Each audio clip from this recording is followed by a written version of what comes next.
आपको हिंदी में कुछ भी नहीं आता और बोर्ड एग्जाम में आप हिंदी का पेपर देने चले गए हो और आप एग्जाम हॉल में बैठ गए हो और आपको पेपर भी मिल गया है, कॉपी भी मिल गया है, लेकिन आपको समझ नहीं आ रहा कि कैसे स्टार्ट करें, कैसे लिखें, हमें तो कुछ भी नहीं आ रहा है।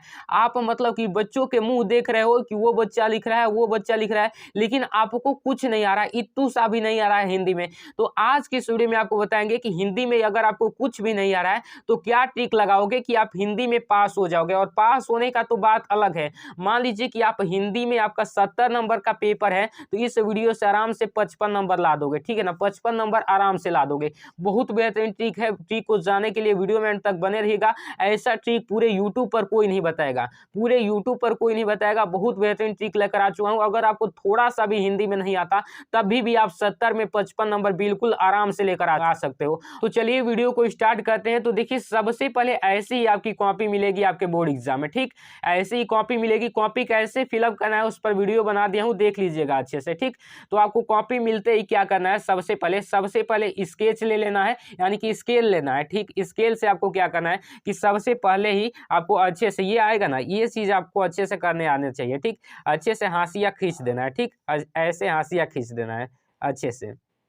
देखिए इस तरीके से अच्छे से हाशिया खींचना है, इससे मतलब कि एग्जामिनर को लगे कि हाँ ये टॉपर की कॉपी है। अच्छे से हाशिया खींच दोगे आप तो लगेगी कि हाँ ये टॉपर की कॉपी है, ठीक है ना। तो अच्छे से हाशिया खींच देना, जितना अच्छे से हो सके अच्छे से खींच देना। आइए हम खींचते हैं, उसके बाद मैं स्टार्ट करता हूँ आपको वीडियो, ठीक। तो अच्छे से सबसे पहले हम हाशिया खींच लेते हैं। देखिए इस तरीके से हाशिया खींच देना है। 2 लाइन यहाँ पर खींचा जाता है, 2 लाइन हमने खींच दिया। चलिए यहीं तक मैं खींच रहा हूँ आपको बताने के लिए। उसके बाद देखिए यहाँ पर हमने सबसे पहले आपके जो पेपर मिलता है तो उसमें सबसे पहले बहुविकल्पीय प्रश्न दिए जाते हैं। ये मॉडल पेपर है तो इसमें सबसे पहले बहुविकल्पीय प्रश्न दिए जाते हैं। उसके बाद इधर आओगे तो इधर आपके जो आएंगे वर्णात्मक प्रश्न दिए जाते हैं, ठीक। तो सबसे पहले हम बहुविकल्पीय यानी कि एमसीक्यू का ट्रिक देखेंगे, देन उसके बाद हम वर्णात्मक प्रश्न का ट्रिक देखेंगे। तो आइए देखते हैं कि बहुविकल्पीय में क्या ट्रिक लगाओगे तो आपके मतलब कि सभी बहुविकल्पीय यानी कि 20 में से लगभग मैं बता रहा हूँ 20 में से 15 तो सही हो ही जाएंगे। तो एमसीक्यू यानी कि बहुविकल्पी का ट्रिक क्या है समझ लो, बहुविकल्पी का ट्रिक क्या है समझ लो अच्छे से। देखिए सबसे पहले बता दें कि बहुविकल्पी में क्या आपको ट्रिक लगाना है, थोड़ा सा हम इसको जूम कर लेते हैं। देखिए बहुविकल्पीय में मान लीजिए कि ऐसा आपका कोई सा भी ऑप्शन आ जाए, कैसा आ जाए, जिसमें लिखा हो रोहित, रोहित और मोहित, और मोहित,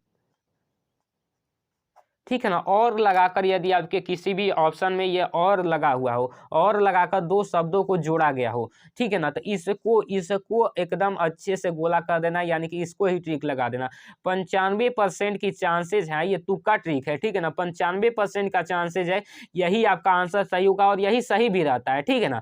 जहां और लगा कर दिया जाए उसको अच्छे से टिक कर देना, अच्छे से गोला भर देना, आपका बिल्कुल 100% है कि वो सही ही सही होगा, ठीक। उसके बाद देखिए 2 नंबर में आपका रहता है ट्रिक क्या है कि 2 नंबर में रोहित या मोहित, ठीक है ना। इस तरीके से आपका दिया हो, इस तरीके से दिया हो तो इसमें भी आप मतलब कि इसको ही टिक कर देना। इस तरीके से आपका दिया हो तो इसी को टिक करना, 95% की चांसेज है कि यही सही होगा, ठीक है ना। इसको भी ऐसा दिया रहेगा आ करके 2 शब्दों को, तो इसमें इसी को टिक करना, 95% के चांसेज है कि यही सही होंगे, ठीक। देखिए इसको एक और तरीका से दे दिया जाता है, ए और यहाँ पर इसके जगह पर ए लिख दिया जाता है और इसके जगह पर बी लिख दिया जाता है, ए और बी इस तरीके से भी दिया जाता है। तो इसी को टिक करना, ए और बी जहाँ पर दिया जाए उसी को टिक करना, ठीक है ना। जहां और लगा कर दिया जाए वहीं पर टिक करना, ठीक। और उसके बाद यहाँ पर ए या बी करके इस तरीके से भी दिया जाता है, इस तरीके से भी इसको दिया जाता है। तो इसी को टिक करना, 95% बता रहा हूँ ना, 95% के चांसेज है कि यही आपका आंसर सही होगा, ठीक है ना। उसके बाद 3 नंबर में देख लीजिए, 3 नंबर में आपको बता रहा हूँ, 3 नंबर में आपको क्या करना है, इन ये सभी, ठीक है ना, ये सभी दिया जाता है, ये सभी दिया जाता है। तो 100% चांसेज है, 100%, इसमें 100% चांसेज है कि यही सही होगा। इसको अगर आप टिक कर लेते हो तो 100% चांस है कि यही सही होगा। इसको अगर आपको जब भी ये दिखे तो सेम उसी को टिक कर देना, बिना देर किए उसको अच्छे से टिक कर देना, ठीक। उसके बाद देखिए, उसके बाद 4 नंबर में से 4 नंबर है कि इनमें से कोई नहीं, कोई नहीं, ठीक, इनमें से कोई नहीं अगर आपको जहां भी दिखे उसको अच्छे से टिक कर देना। 95% का चांसेज है कि आपका वही सही होगा, ठीक है ना।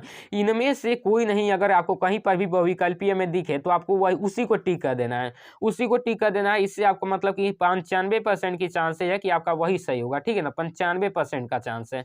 चलिए उसके बाद देखिए, उसके बाद यहाँ पर 5 नंबर में देख लीजिए क्या है। 5 नंबर में ये है कि जो अलग हो, अलग विकल्प जो हो, अलग विकल्प, अलग विकल्प जो भी हो, अलग विकल्प जो भी है उसको अच्छे से टिक कर देना। मान लीजिए कि अलग विकल्प जो दिया गया हो मतलब कि औरों से हट कर दिखता हो उसी को टिक कर देना। 100% चांसेज है कि वही सही होगा। कैसे मतलब कि अलग विकल्प कैसे होंगे, मान लीजिए कि यहाँ पर दे दिया जाएगा, यहाँ पर दे दिया जाएगा कि कवितावली के रचनाकार कौन है, रचनाकार कौन है, कवितावली के रचनाकार कौन है। और आपके option A B C D दिए होंगे, ठीक। ऑप्शन ए में दिया रहेगा रामचंद्र शुक्ल, रामचंद्र शुक्ल अच्छे से देखना, बहुत बेहतरीन ट्रिक है। रामचंद्र शुक्ल, जयशंकर प्रसाद, जयशंकर प्रसाद, हजारी प्रसाद द्विवेदी, द्विवेदी, और यहाँ पर दिया जाएगा सूरदास, सूरदास, ठीक। इस तरीके से आपके ऑप्शन दिए जाएंगे। तो आपको करना क्या है, अलग ऑप्शन कैसे पहचानोगे कि अलग विकल्प कैसे पहचानोगे। तो देखिए कवितावली यहाँ पर दिया गया, कवितावली दिया गया ना, इसके आपको रचनाकार बताना है, लेकिन आपको तो नहीं मालूम है कि कौन सा आंसर सही होगा।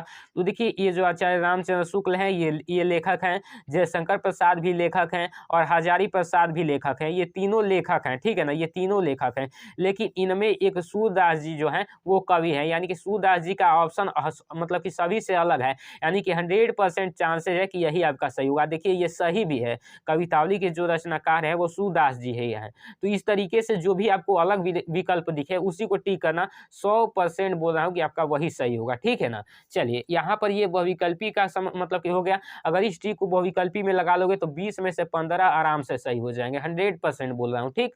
चलिए अब आपको दिखाते हैं वर्णात्मक प्रश्न को। वर्णात्मक प्रश्न को कैसे ट्रिक लगाना है, ट्रिक से कैसे सारे वर्णात्मक प्रश्न लिख देना है अच्छे तरीके से, आइए दिखाते हैं। देखिए यहाँ से आपके वर्णात्मक प्रश्न स्टार्ट होते हैं 50 अंक के। तो यहाँ पर देखिए इस तरीके से लिखा है वर्णात्मक प्रश्न खंड ब, इस तरीके से आपके वर्णात्मक प्रश्न दिए गए हैं। तो सबसे पहले आपको करना क्या है कि सबसे पहले अच्छे से हेडिंग बनाना सीख लेना है। हेडिंग जितना अच्छे से बना दोगे एग्जामिनर समझ जाएगा कि हाँ ये टॉपर की कॉपी है। तो बहुत सारे स्टूडेंट को हेडिंग ही बनाने नहीं आता, जिस कारण मतलब कि हाईलाइटिंग करने नहीं आता है ऊपर का, इसी कारण उनके नंबर बहुत से कट जाते हैं। देखिए सबसे पहले यहाँ पर आपका वर्णात्मक प्रश्न आता है तो सबसे पहले यहाँ पर लिखना, इससे मतलब मत रखना, ये मतलब आपको बताने के लिए यहाँ पर लिखा था, ये आपको नहीं लिखना है बोर्ड में, ठीक। यहाँ पर स्टार्ट करेंगे खंड ब, इस तरीके से, ठीक। इस तरीके से लिखेंगे खंड ब, इस तरीके से नीचे से अंडरलाइन कर देंगे और इधर एक छोटा सा बिंदु बना देंगे, ठीक। इस तरीके से उसके बाद देखिए ये वर्णात्मक प्रश्न है तो यहाँ पर बनाएंगे नीचे वर्णनात्मक प्रश्न,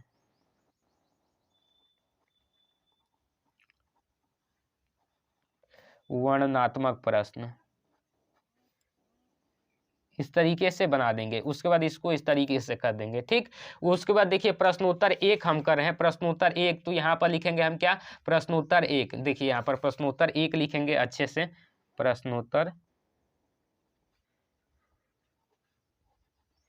प्रश्नोत्तर 1। और प्रश्नोत्तर 1 आपका गद्यांश वाला है तो यहाँ पर हम लिख देंगे गद्यांश, ठीक। इस तरीके से लिख देंगे। अब देखिए गद्यांश वाला को यहाँ पर लिख देंगे गद्यांश। अब देखिए इसको पढ़िए, कैसे पता चलेगा कि इसको कैसे लिखेंगे ट्रिक के साथ, क्योंकि मैं भी मानकर चला हूँ कि मुझे भी ये कुछ नहीं आ रहा है, लेकिन क्या ट्रिक लगाएंगे। तो देखिए यहाँ पर पढ़िए, गद्यांश पर आधारित किन्हीं 3 प्रश्नों के उत्तर दीजिए, संदर्भ व्याख्या करना है और यहाँ पर एक प्रश्न पूछा गया है। तो देखिए कैसे करना है, इसमें क्या करना है, देखिए यहाँ पर कि यह कोई बात नहीं कि एक स्वभाव और रुचि के लोगों में ही मित्रता हो सकती है, समाज में विभिन्नता देखकर लोग एक दूसरे की ओर आकर्षित होते हैं। अच्छे से यहाँ तक आपको पढ़ लेना है। अब देखिए कैसे पता चलेगा, तो देखिए यहाँ पर आ रहा है मित्रता। अब मित्रता आ गया तो आप समझ ही गए कि ये मित्रता पाठ से लिया गया है, और मित्रता पाठ से लिया गया है तो ये भी जान गए कि आचार्य रामचंद्र शुक्ल जी द्वारा लिखा गया है। तो आप यहाँ पर संदर्भ लिख लोगे। कैसे लिखोगे, सबसे पहले यहाँ पर फर्स्ट नंबर लिखोगे यहाँ पर साइड में, उसके बाद संदर्भ हेडिंग बनाओगे, ठीक है ना, संदर्भ हेडिंग बनाओगे इस तरीके से।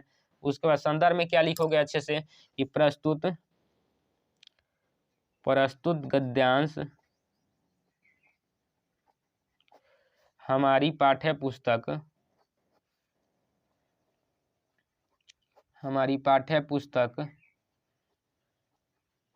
किसकी पाठ्य पुस्तक कौन सी है? हिंदी है ना, तो हिंदी लिख देंगे।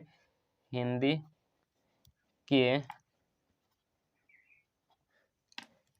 के मितता पाठ से। किस पाठ से लिया गया है? मितता पाठ से। तो यहाँ पर लिखेंगे मितता पाठ से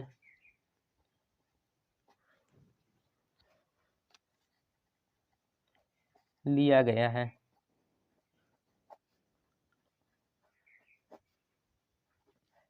इसके लेखक कौन है? इसके लेखक आचार्य रामचंद्र शुक्ल जी हैं। तो यहाँ पर लिखेंगे आचार्य रामचंद्र शुक्ल जी हैं, शुक्ल हैं। यहाँ पर ये आपका संदर्भ हो गया, और अच्छे से आप संदर्भ लिख दिए, आपका संदर्भ का अच्छे से 2 नंबर मिल गया। यहाँ पर बिना पढ़े हमने संदर्भ लिखना सीख लिया। उसके बाद यहाँ पर रेखांकित अंश की व्याख्या। तो यहाँ पर 2 नंबर में हेडिंग बनाकर लिखेंगे। यहाँ पर ब्लैक पेन से 2 नंबर हेडिंग बनाएंगे, और यहाँ पर लिखेंगे, क्या लिखेंगे? रेखांकित अंश की व्याख्या। रेखांकित, अच्छे से हेडिंग बना दोगे तो अच्छे मार्क्स मिलेंगे, ठीक है ना। रेखांकित अंश की व्याख्या, ठीक। और रेखांकित अंश की व्याख्या में क्या लिखेंगे? रेखांकित अंश की व्याख्या में हम लिखेंगे, देखिए कैसे इसको लिखेंगे, क्योंकि ये भी हमें नहीं आता है। तो इसको कैसे लिखेंगे? देखिए शुरुआत ऐसे करेंगे, ऐसे लिखेंगे कि लेखक कहता है कि, या फिर आचार्य रामचंद्र शुक्ल कहते हैं कि। इसको लिख दोगे तो और बेहतर है। आचार्य रामचंद्र शुक्ल जी कहते हैं कि, अच्छे से इतना लिख दोगे तो आपका एग्जामिनर समझ जाएंगे कि हाँ इसने पूरा का पूरा व्याख्या सही लिखा है। इतना लेकिन आपको शुरुआत में लिखना है। उसके बाद यहाँ पर लिख दोगे कि आचार्य रामचंद्र शुक्ल जी कहते हैं कि यह कोई बड़ी बात नहीं है कि एक स्वभाव और रुचि के लोगों में ही मित्रता हो सकती है, बल्कि अलग अलग स्वभाव के लोगों में भी मित्रता हो सकती है। उस पर समाज में विभिन्नता देखकर एक लोग मतलब दूसरे की ओर आकर्षित होते हैं। और वो कहते हैं कि समाज में जो विभिन्नता है, समाज में जो अनेकता है, उसको देखकर लोग एक दूसरे के प्रति आकर्षित होते हैं। और इसमें थोड़ा और जोड़ना चाहो तो जोड़ सकते हो कि जैसे निर्धन धनी की ओर आकर्षित होता है, निर्बल बलशाली की ओर आकर्षित होता है। इस तरीके से आप बना कर इसका व्याख्या लिख देना। उसके बाद यहाँ पर इसका आंसर भी इसी में से दे देना है कि समाज में विभिन्नता देखकर लोग एक दूसरे की ओर आकर्षित होते हैं। क्यों आकर्षित होते हैं? क्योंकि गुण मतलब कि उस जो भी व्यक्तियों में गुण की कमी होती है, उसके विपरीत गुण के व्यक्तियों को ओर आकर्षित करवाता है वो। इस तरीके से इस आंसर को भी लिख दोगे। अथवा करके भी एक दिया गया है, तो इसको कीजिए या फिर इसको कीजिए। तो देखिए यहाँ पर ये जो है आपका ममता पाठ से लिया गया, तो इसका संदर्भ आप लिखे ले जाओगे और व्याख्या अच्छे से लिख ही ले जाओगे। उसके बाद एक आपका प्रश्न पूछा गया है जिसका उत्तर इसी में दिया गया है। उसके बाद देखिए यहाँ पर अगला कर है पद्यांश। दिए गए पद्यांश पर आधारित किन्हीं 3 प्रश्नों के उत्तर दीजिए 6 नंबर का। ये आपका पद्यांश दिया गया है, देख सकते हैं इधर तक, यहाँ तक पद्यांश दिया गया है। इसमें देखिए यहाँ पर अंधे को सब कुछ बहरे सुने गूंगे। यहाँ पर अच्छे से यहाँ पर जो अंडरलाइन किया गया है इसका संदर्भ, व्याख्या और यहाँ पर अलंकार पूछा है। तो देखिए यहाँ पर अच्छे से यहाँ पर इसको पढ़ेंगे तो संदर्भ कैसे पहचानेंगे। तो देखिए यहाँ पर आ रहा है सूरदास, यानी कि सूरदास आ गया तो आप समझ ही गए हैं कि सूरदास द्वारा ये रचित है। और किससे लिया गया है? सूरसागर से लिया गया है। तो संदर्भ आप नहीं लिख ले जाओगे, ऐसे देखिए कैसे लिखना है, देख लीजिए अच्छे से आपको बता देता हूँ। देखिए सबसे पहले आपको क्या करना है, सबसे पहले यहाँ पर मतलब कि प्रश्नोत्तर 2 का रहना, तो लिखेंगे प्रश्नोत्तर और यहाँ पर 2। और ये पद्यांश वाला है तो यहाँ पर पद्यांश लिख देंगे, ठीक, पद्यांश लिख देंगे। उसके बाद यहाँ पर संकेत लिखना चाहो तो लिख दो, वरना न लिखना चाहो तो न लिखो, कोई दिक्कत नहीं। संदर्भ से ही स्टार्टिंग करते हैं, फर्स्ट लिखकर संदर्भ यहाँ पर लिखकर यहाँ पर ऐसे कर देंगे। उसके बाद संदर्भ में क्या लिखेंगे कि प्रस्तुत पद्यांश हमारी पाठ्य पुस्तक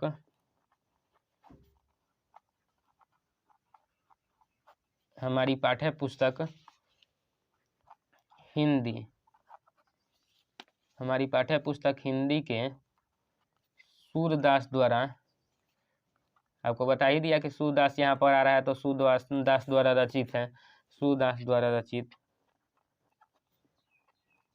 और सूरदास के कौन सी रचना है? एक ही रचना आपको दिया, आपके बुक में दिया है, सूरसागर।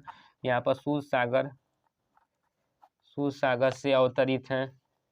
इस तरीके से आप लिख ले जाओगे कि नहीं लिख ले जाओगे? बहुत आसान तरीके से लिख ले जाओगे, कोई दिक्कत नहीं है। आप पढ़े या फिर ना पढ़े हो, अच्छे से इस तरीके से लिख ले जाओगे। उसके बाद देखिए हमने एकदम आसान तरीके से ट्रिक के साथ इसको लिख दिया। उसके बाद यहाँ पर आपका व्याख्या कर रहा था तो लिख देंगे कि सूरदास जी कहते हैं कि मैंने बहिरा सुनने लगता है। किन की कृपा हो जाने पर? श्री कृष्ण की कृपा हो जाने पर बहिरा सुनने लगता है, गुण का पुनः बोलने लगता है और अंक यानी कि गरीब सिर पर छत्र धारण करते हुए राजा बनकर चल देता है। तो इस तरीके से लिख दोगे। उसके बाद अलंकार पूछ रहा था तो उपमा अलंकार हो जाएगा। उसी तरीके से सेम इसी को कर देना है। उसके बाद यहाँ पर आपका संस्कृत गद्यांश दिया जाता है जिसका संदर्भ सहित हिंदी में अनुवाद किया जाता है। तो देखिए यहाँ पर नगरी आ रहा है ना, तो नगरी आ रहा है तो आप समझ ही जाए होंगे कि नगरी कौन सी है, वाराणसी है। तो वाराणसी नगरी यानी कि वाराणसी पाठ से लिया गया है। अथवा करके यहाँ पर दिया है तो इसमें कैसे पहचानेंगे देख लीजिए। यहाँ पर बार बार संस्कृति आ रहा है, संस्कृति का बार बार जिक्र किया जा रहा है, संस्कृति का। तो आप समझ ही गए कि भारतीय संस्कृति से लिया गया है। आप इसका भी संदर्भ अच्छे से लिख ले जाओगे, व्याख्या अच्छे से कर लोगे, हिंदी में अनुवाद। उसके बाद यहाँ पर इसका भी पद्यांश का यहाँ पर लिख देना, सर्वे भवन्तु सुखिनः वाला अच्छे से अनुवाद करके।